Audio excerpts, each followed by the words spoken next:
Hola amigos, nuevamente con ustedes, ahora con un nuevo proyecto, el Café Ufológico Sirio. Eh, Como recordarán, tuvimos un pequeño percance con el canal Skywatchers Perú y bueno, ahora nuevamente con ustedes vamos a tocar un caso que en mi parecer es uno de de las experiencias ufológicas más ricas que hay. Y que he podido revisar en los archivos, en algunos libros, e incluso últimamente he podido ver un documental sobre el mismo. Eh, Ese documental lo vamos a comentar más adelante, es una cuestión que nos ayuda a entender la complejidad del fenómeno. Eh, para esto estamos con Juan Carlos Cabeza Fuensalida desde Chile, que nos ha venido a ayudar en los comentarios y dar su punto de vista al respecto. Hola Juan Carlos, ¿cómo estás? Hola Richard, por la invitación, sobre todo por este caso que también, bueno, qué decir, muy agradecido, una excelente conversación, gracias. Excelente. Eh, Vamos a comentar cómo se da esta situación, ¿no? ¿En qué contexto? ¿Cómo se vive la experiencia por parte del principal testigo de este suceso, ¿no? Eh, Posteriormente les voy a mostrar algunas imágenes de quién era el personaje, dónde ocurre y cómo se estudia y qué personas están involucradas en en el estudio y en la investigación de este caso, ¿no? Que por donde lo miremos es intrigante, es interesante y tiene muchas cuestiones que nos van llevando a, y nos van dando pistas en cuanto al fenómeno en sí, ¿no? Cómo el fenómeno te va arrastrando y te va sumergiendo pues en una situación que es muchas veces poco comprendida en la sociedad y a su vez tiene muchas cuestiones que están ligadas al ser humano, ¿no? Al desarrollo de la persona y a las cuestiones propias, pues, ¿no? De la conciencia humana.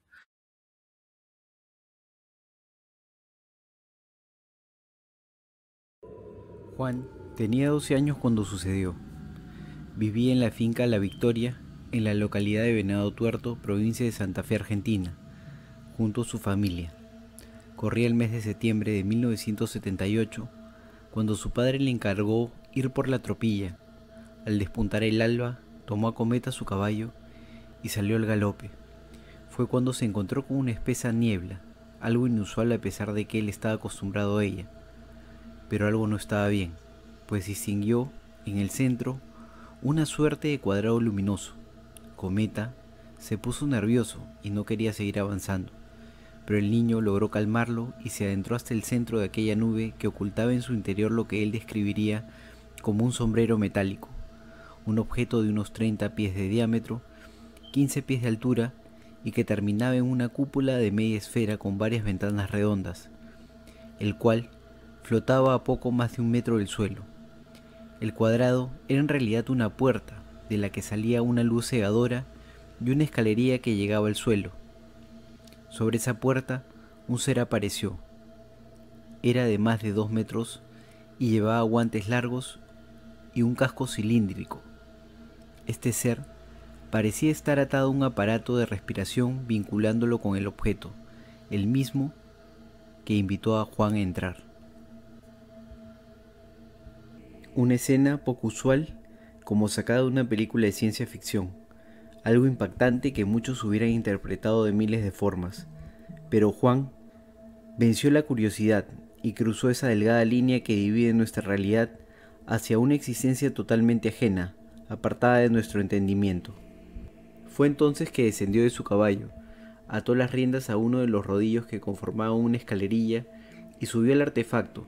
En su interior distinguió consolas de mandos, muchas luces y dos extraños seres que parecían ignorar su presencia. Sin embargo, algo le impedía avanzar, una especie de cristal que actuaba como un campo de energía y los separaba de aquellos seres. De repente, vio pasmado cómo uno de ellos se le acercó. Su traje era brillante y estaba ajustado al cuerpo, como el neopreno. Ocultaba sus manos con unos largos guantes que le llegaban a la altura del codo. Del rostro oculto, una especie de máscara de la que salía un tubo. El ser más pequeño, de apariencia robótica, se movía de un lado para otro y parecía manipular o cortar algo en una mesa, lo que Juan interpretó como carne o huesos. Impresionado y con un poco de miedo por lo que llegó a ver, de un salto salió del objeto y en el campo, el ser de altura se le unió. Juan le pidió uno de sus guantes como prueba de la experiencia. Cuando el gigante cumplió, el niño observó que su mano era verde, con el dedo medio más corto que los otros, las uñas como garras metálicas de color azul oscuro, cónicas, y justamente con una de estas garras, el ser le pinchó el brazo derecho cerca del hombro, lo cual sintió como una picadura de mosquito. Posteriormente, Juan recuerda que cabalgó llevando el enorme y pesado guante y camino a la estancia, dos objetos volando lo alcanzaron, los que se le unieron en el aire, rozando el caballo y le arrebataron el guante como un imán. Seguidamente, Felipe, el padre de Juan, admitió haber oído un ruido extraño, un zumbido, parecido al que se produce cuando una antorcha se mueve rápidamente. Asimismo, los padres informaron que durante el día siguiente el chico no tenía apetito y con frecuencia se despertaba en la noche gritando. Juan contaba que soñaba cosas como que estaba dentro del objeto que vio. El brazo de Juan, donde el gigante le había pinchado, le había producido una pequeña cicatriz con forma de línea de 2 pulgadas de largo. Esta misma le produjo una extraña reacción alérgica con picazón. 2 o 3 días más tarde, la herida se curó y él se quedó con una pequeña depresión en la piel. Además de esta marca, experimentó una serie de puntos que se asemejan a la psoriasis. Por otra parte, según el relato del mismo Juan, esta cicatriz drenaba un líquido cada cierto tiempo. Como dato relevante, 6 días antes de la experiencia, el padre de Juan había encontrado una vaca muerta en la propiedad. Los cuartos traseros y las costillas estaban desaparecidos, lo que era muy desconcertante para él, mencionando que si hubieran sido ladrones también se hubieran llevado la piel. Juan llamaba la atención de inmediato por ser un niño muy tranquilo y reservado, todo esto al principio, pero mostraba mucho interés al contar su historia. Asimismo, el equipo de investigaciones que revisó el caso se quedó impresionado con la sensación de profunda dignidad que venía de tanto el hijo y el padre, uno de los últimos hombres en el área de vestirse con el atuendo tradicional de los gauchos, con un ancho cinturón de cuero con incrustaciones de monedas de oro. Es importante indicar que la familia de Juan es descendiente de la raza guaraní. Retomando la experiencia de Juan, él le repitió al grupo de investigación que había visto 3 objetos con luces que cambiaban rápidamente, verde, rojo, amarillo, mencionando que sus ojos comenzaron a ponerse turbios. La hora del avistamiento se estima a las 6:45 am, pero esto es solo una aproximación, por la sencilla razón de que nadie en la estancia llevaba un reloj. Podemos describir el lugar como una inmensa llanura con mucha calma, con lagos y lagunas que le están ganando espacio a la tierra. La familia vivía en una granja de 40 hectáreas que le fuera otorgada por el anterior propietario en su testamento. Ellos cultivaban maíz, trigo y soya. Los miembros de la familia estaban muy cerca y obviamente eran felices juntos. Un dato muy relevante es que ellos no tenían un televisor. Mientras el equipo de investigación recorrió la escena del evento, Juan fue reconstruyendo de manera sencilla y directa las dimensiones del objeto, la posición de su caballo, los gestos de los seres. Posteriormente, se revisaron los informes escritos por el maestro de la escuela de Juan y por un psicólogo clínico que había examinado al niño. Su maestro lo describe como un niño normal que prestó poca atención en la escuela, pero se comportó bien. Le gustaba hablar de la vida fuera de la escuela. Cuando él estaba en el campo, le gustaba montar a caballo, amar la naturaleza. Habla de lo real, lo cotidiano, lo que le sucede en casa, pero no hay fantasías. En la clase nunca mostró capacidad de imaginación. Él es muy honesto y dice la verdad. Él no es un niño imaginativo. El psicólogo clínico señaló que las respuestas al Rorschach, examen que se le practicó, a menudo relacionaba las imágenes con platillos o cohetes, un hecho que se interpretó como el eco de sus experiencias, y añadió: la inteligencia de Juan se observa y se describe como un ser de tipo lógico concreto, con grandes dificultades para pasar al periodo de lógica formal, posiblemente debido al estímulo limitado que ha tenido en un entorno rural restringido. Es muy importante de destacar que la hipnosis no se utilizó en este caso y que todo lo recordado por el testigo proviene de la memoria consciente. Estos son los datos que podemos mencionar con respecto a la experiencia que vive Juan, ¿no? Eh, a raíz de esta experiencia que, bueno, sucedió hace 40 años y algo más, eh, una, una persona o un grupo de personas pues se interesó en este caso. En realidad hay una persona que lo estudió mucho que es un psicólogo argentino que incluso escribió un libro detallando las vivencias de Juan. Eh, el, el señor Berlanda, ese es el apellido. Él escribe un libro que se llama Detrás de la niebla, donde él realiza pues un análisis concienzudo de, de toda la experiencia de Juan y nos da claves sobre todo sobre toda esta situación, sobre lo que le tocó vivir a Juan durante todo el periodo desde su niñez hasta su edad adulta, ¿no? Y, se dan cosas o se nos da a conocer algunas situaciones que a veces son poco comprendidas en el mundo pues del contacto, ¿no? De estas vivencias que nos suelen o le suelen ocurrir a personas, ¿no? Eh, en todo el mundo y que muchas veces se toman como burla, muchas veces se toman como cosas de locos, pero en realidad pues son hechos que suceden casi a diario, ¿no? Digámoslo así. Entonces hay algo que me gustaría compartir que son unos videos de, de Juan cuando fue presentado, su caso fue presentado en en un congreso en Argentina. Les voy a proceder a compartirle los videos, pero quiero darle datos sobre el mismo. Cuándo sucedió y cómo, cómo se planteó el caso, ¿no? Esto sucedió en el 10º Congreso Nacional de Omniología, celebrado en Rosario, en noviembre de 1988, donde, donde Juan, pues, al narrar su caso, rompe en llanto. Y es un video muy, eh, que te llena de sensaciones o sentimientos encontrados, ¿no?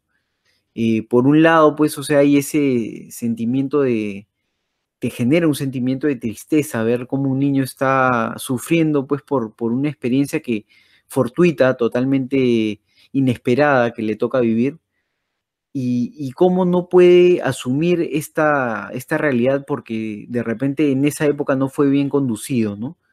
Eh, Eso es algo que como que te enternece, te genera pues este sentimiento de lástima, ¿no? Pero después vamos a conocer que gracias a mucha gente pues que estuvo involucrada con Juan investigando el caso, se llega a una situación distinta, ¿no? Se llega a contribuir pues con Juan, en el sentido de que este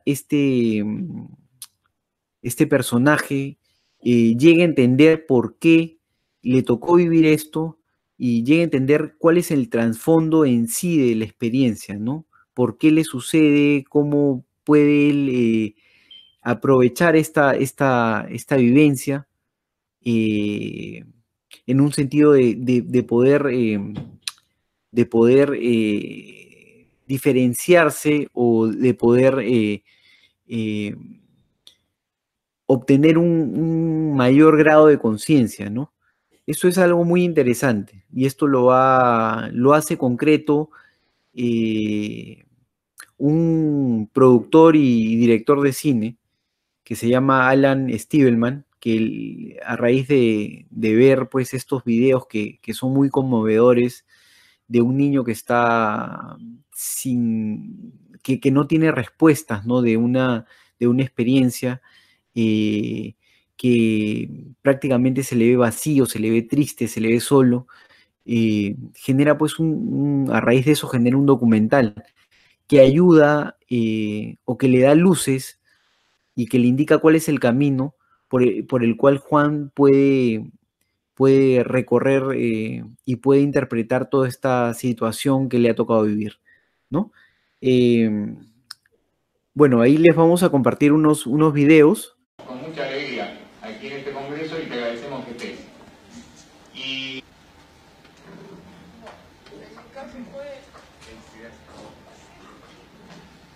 caso fue un día.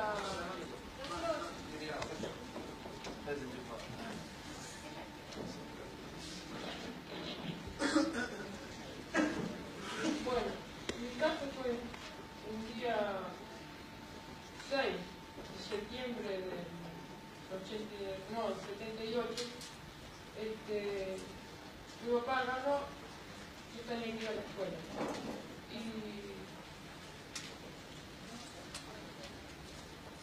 Y me mandó que era otro pillo.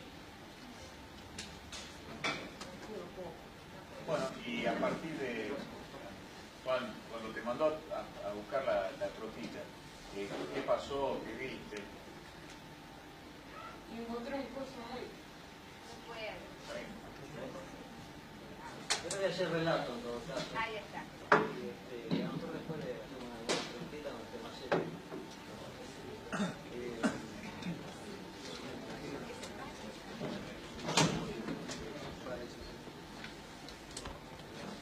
Va a llegar y se asustaba. Yo digo, pucha, si en la casilla, ¿cómo se va a asustar? Y lo veía que largaba luces, pero yo digo, claro, están dando vueltas con los tractores y la neblina no se veía bien, era como las 6 de la mañana, estaba entre que agarra caballo para ir a la escuela. Y agarro, apuro mi caballo, yo más o menos quería distinguir qué era esa cosa. Y el caballo no se quería acercar. Yo agarro, le pego y se fue. Se fue acercando de a poco, y después yo vi que no era la casilla. Y el caballo seguía. Y yo ya no sentí miedo. Primero sentí miedo, sí. Unos 100 metros antes de llegar al aparato, agarro y vi que no era la casilla. Voy a pegar la sentada para volver con el caballo y ya no sentí más miedo. No sé por qué. Y el caballo no. Y agarré y yo digo, pucha, si está eso quiero ir a ver. No tenía más miedo. Y me acerqué y estaba el aparato ya sentado en el suelo, más o menos tendría 5 o 6 metros de altura. Se larga una escalera más o menos de 1 metro más o menos cada escalón. Y miro para arriba y apareció no sé, que sería un tipo, no sé, lo que sería, más o menos tendría 3 metros de altura. Y el caballo se asustaba para atrás. Yo quería verlo bien, qué sé yo. Sí, quería ver, como no tenía miedo, quería verlo, ver qué era eso. Y me acerco y se baja el hombre grande. Más o menos cuando pisaba la tierra se enterraba así así más o menos, se enterraría cuando pisaba el pie. Y se subió para arriba. Y el caballo no se quería acercar, lo tiré un poco, lo até a la escalera esa. Subo arriba, miro adentro, trepándome, subo para arriba y veo uno chiquito, más o menos de un metro y pico de altura. Estaba en un rincón ahí, picando hueso o caño, no sé qué era lo que estaba picando. Y salía una cañería para atrás. Y el grande ese sacaba de ese otro cajón que había ahí, sacaba otra manguera. Antes no te pasaba. Antes no me pasaba. ¿Y hasta qué clase llegaste? Y él subió así, sueño, no me agarra. Antes de venirme para acá, dejé los tractores más o menos a la 1 más o menos y salimos a las 7 y pico de venado. Llego acá y no tengo sueño todavía. ¿Dormís muy poco? Sí, trabajo en un tractor y eso se duerme poco. No me agarra sueño. Juan, Bueno, y a mí el caso ese tampoco. Lo he visto otras veces así, hace más o menos un año y pico también, un año y algo, lo vi de hecho. Y me dicen otro compañero, mirá, Pérez, dice, vos que andás en eso, dice, fíjate lo que hay allá arriba del cielo, dice, hay otra nube, otra luna, me dice, no, apagá la luz del tractor, dice, porque se va a venir. Y estos otros empezaban a hacerle señas, claro que se ven, y yo me escondía por todos lados.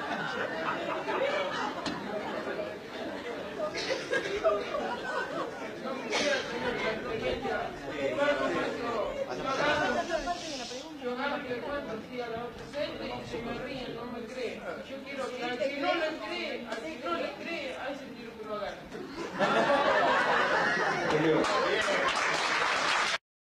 Pero ¿qué le pasa a Juan durante todo ese tiempo, ¿no? El transcurso de su niñez a su edad adulta. Eso es algo muy importante. Pero antes de esto, quiero dejarles con una frase que nos deja el mismo Jacques Vallée y que está en el documental que se llama Testigo de otro mundo, que ya lo pasaremos a comentar. Jacques Vallée nos deja una frase muy, muy particular, que es la siguiente. Y por favor, yo creo que sería bueno que si quieren tomarle nota o quieren meditar sobre esta frase que nos deja, que es muy importante para mí, que es muy simple, pero a la vez muy compleja. Y ya se darán cuenta por qué. Él menciona que el fenómeno ovni no cabe en la física de 4 dimensiones que usamos todos los días. Esta frase parece tan simple, pero a la vez es súper compleja, porque el fenómeno ovni es eso. Es eso. O sea, no hay otra cuestión. Ya la detallaremos más adelante, pero quería dejarles esa idea. Ahora lo que vamos a hacer es narrar qué le pasó a Juan durante todo este tiempo, ¿no? Juan tuvo, a medida que fue creciendo, él tuvo un problema a nivel social porque su experiencia no era aceptada por el grupo de gente que lo rodeaba. Muchos lo tildaban de loco, muchos le hacían un tipo de bullying, ¿no? Le pedían que se vaya para un lado, ¿no? ¿Por qué? Porque él es algo muy complejo. Es como explicarle a una persona que vio algo que no se puede entender. Y tú tienes la necesidad o tienes el deseo de hacerlo, pero la gente no te va a creer simplemente. ¿Por qué? Porque está fuera de la realidad. Es una cuestión que a simple vista no se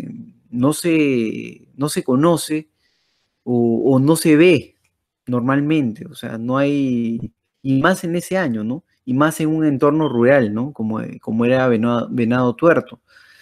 Entonces, Juan tiene que vivir con esta condena, digámoslo así, durante una etapa muy larga en su vida.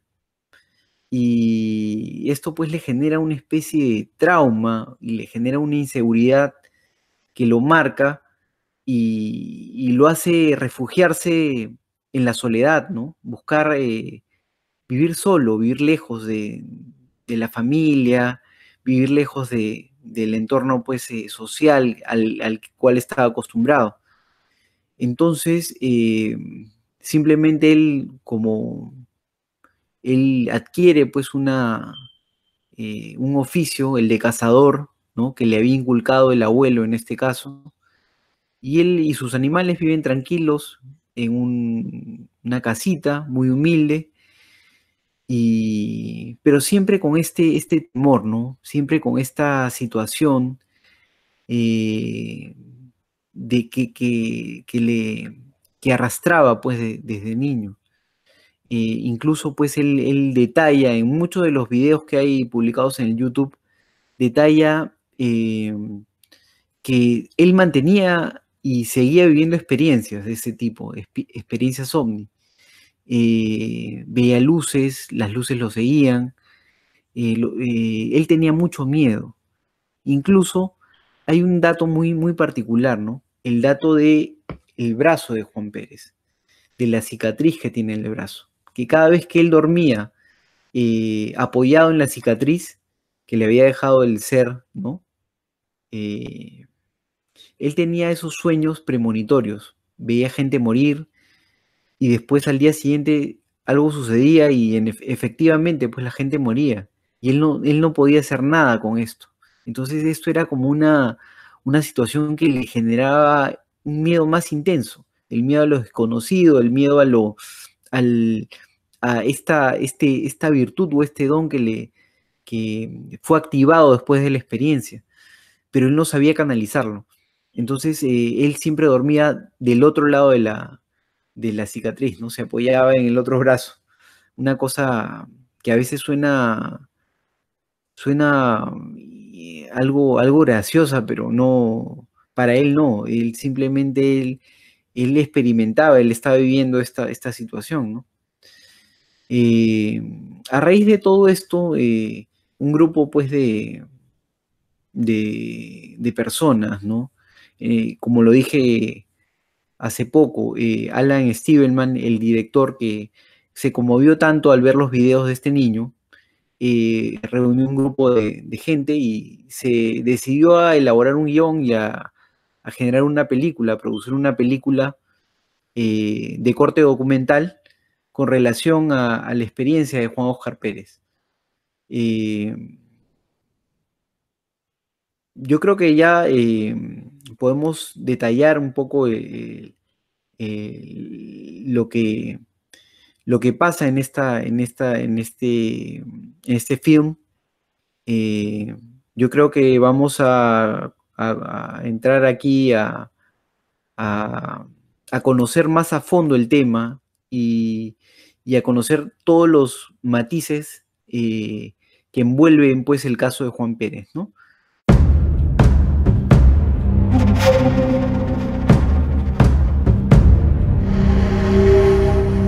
¿Qué pasó? ¿Qué viste? Un grupo de personas esperaban oír un relato fantástico, pero Juan se quebró. ¿Qué fue lo que le pasó? ¿Con qué se encontró?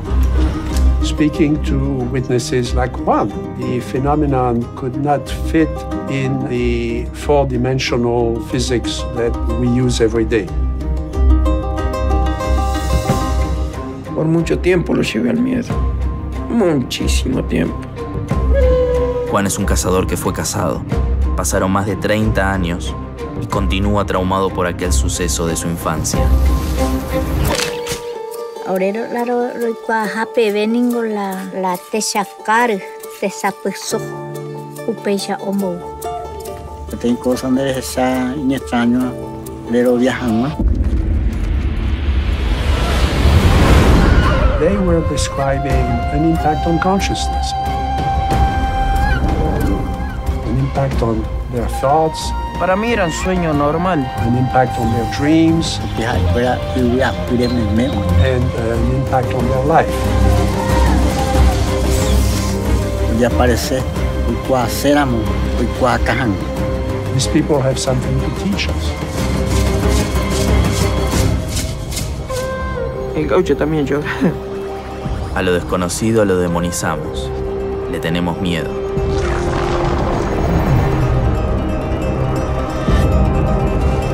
Pero ya hay dinero, pero ya está. Juan Carlos, ¿quieres? Vamos a comenzar a hablar de la película Testigo de otro mundo. ¿Quieres darnos algunos detalles al respecto?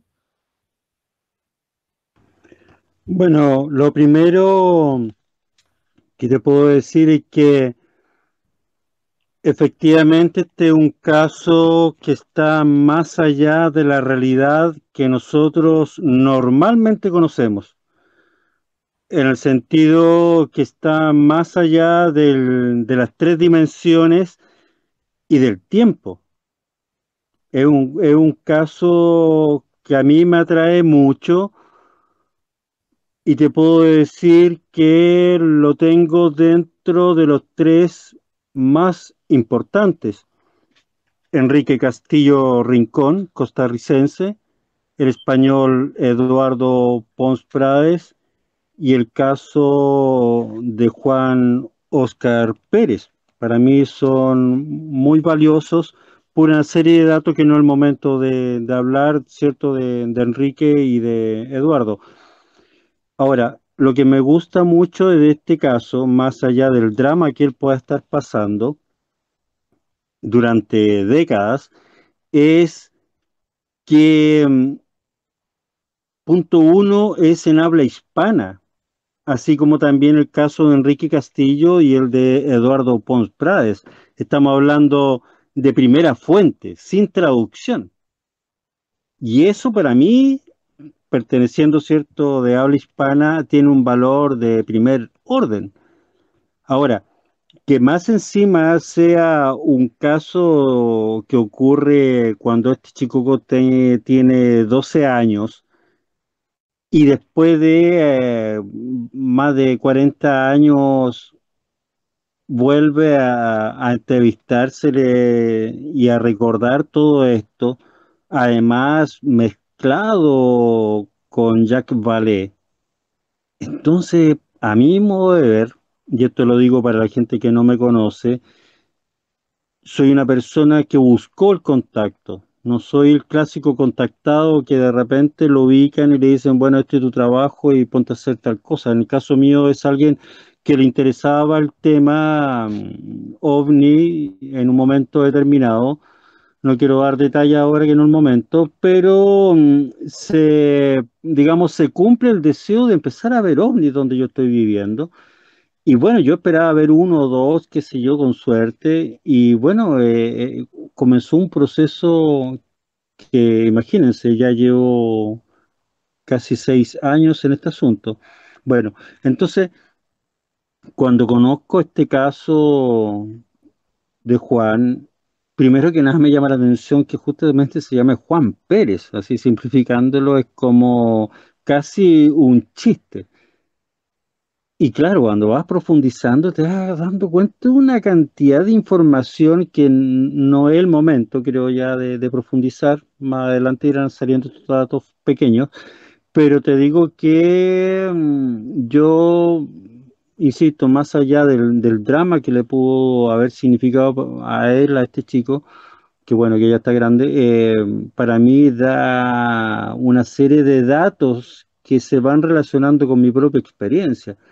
Y insisto acá, lo más importante para mí, más allá del paquete en general, es el hecho que se mezcla justamente esa suerte de fantasía o magia con esta realidad tan cruda, tan objetiva que nosotros estamos acostumbrados a vivir. Entonces, de esa perspectiva, tiene una cantidad de datos, insisto, que todavía estoy aquí saboreando, así que muy contento de poder empezar a exponerlos contigo, Richard. Te doy el pase.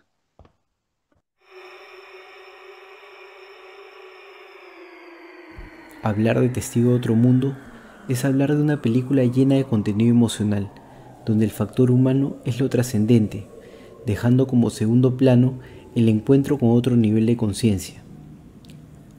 La película nos relata la experiencia de un niño que vive en carne propia un fenómeno incomprendido y a la vez ajeno a la realidad del hombre, enfocándola en el aspecto humano, y cómo el protagonista asume la experiencia de interrelación con una realidad de orden externo.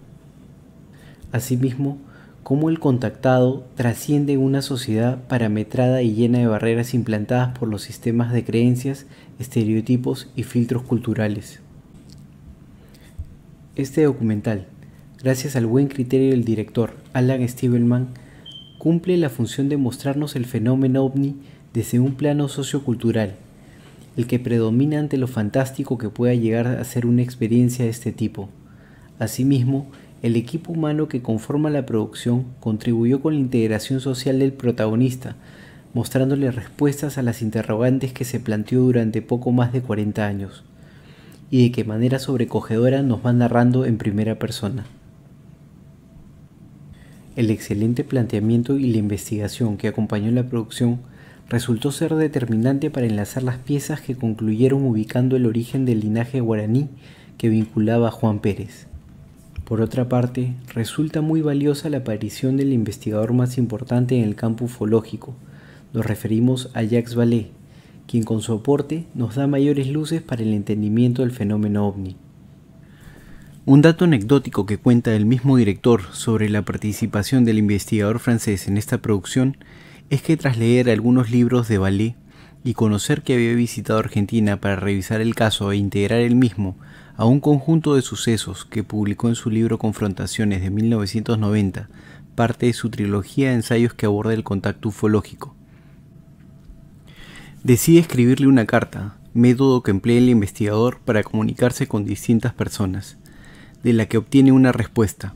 En primera instancia, Alan había quedado en viajar hasta San Diego, lugar donde reside el investigador, para incluir su entrevista en el documental, pero una llamada inesperada del mismo le advierte que eso no sería necesario, que él viajaría nuevamente hasta Argentina para reunirse con el equipo de producción y participar en el film. Asimismo menciona su deseo de visitar a Juan y conocer los detalles de cómo trascendió su vida después de su primera reunión. Por otro lado, Vallée contribuye con su experiencia para tratar de dar respuesta a las diversas aristas que conforman el fenómeno, generando un plus con el que se concluye que el conocimiento científico y la sabiduría ancestral que poseen las comunidades indígenas se convergen y actúan como un efecto catalizador para cerrar los ciclos que componen la experiencia extraordinaria de Juan.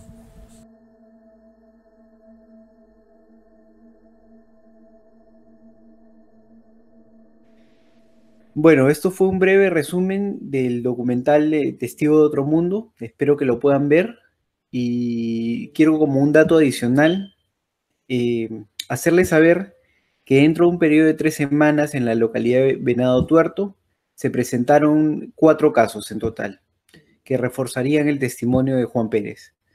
El primer caso fue de un joven carpintero que, según el libro Confrontaciones, lo denomina como Alberto. Él vio 7 objetos y 2 seres en el suelo. El segundo caso es del Juan Oscar, que ya lo relatamos, Juan Oscar Pérez. El tercer caso es de un joven de 16 años, que era un panadero de nombre Francisco.